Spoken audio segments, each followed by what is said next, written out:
16ই March 2025 প্রশাসনের বিশিষ্ট আমলাসহ বেশ কিছু মানুষ ষাঁড়েশ্বরের গাজনের জন্য পুনর্নির্মীয়মান বাবা ষাঁড়েশ্বরের অসমাপ্ত মন্দিরটিতে বাবা ষাঁড়েশ্বরের দর্শন যাতে ভক্তবৃন্দ সহ দর্শনার্থীরা প্রবেশ করতে পারেন তার জন্য তারা পর্যবেক্ষণ করেন। এটি সম্পূর্ণভাবে কেন্দ্রীয় সরকারের আর্কিওলজিক্যাল সার্ভে অফ ইন্ডিয়ার অধীন।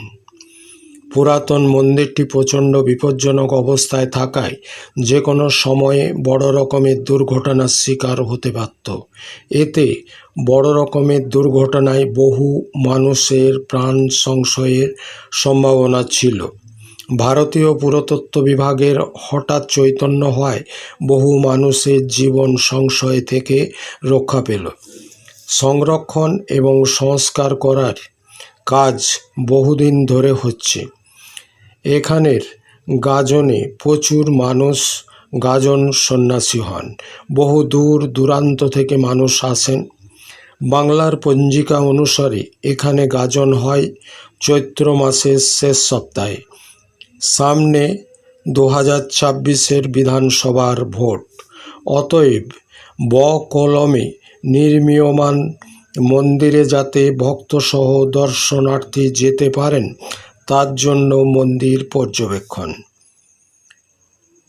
উপস্থিত ছিলেন বিধায়ক Tanmoy Ghosh, SDO Prosenjit Ghosh, additional SP Maksud Hasan WBPS, SDPO Supriyo Das, আইসি অতনু সাঁতরা সহ তাদের সঙ্গে অন্যান্য উৎসাহী মানুষজন পর্যবেক্ষণ করেন। এখন আর্কিওলজিক্যাল সার্ভে অফ ইন্ডিয়ার দেখার বিষয় তারা কতখানি দায়িত্ব নিতে পারেন। Yes or not. লাইক করুন, শেয়ার করুন, সাবস্ক্রাইব করতে ভুল করবেন না। ধন্যবাদ, নমস্কার।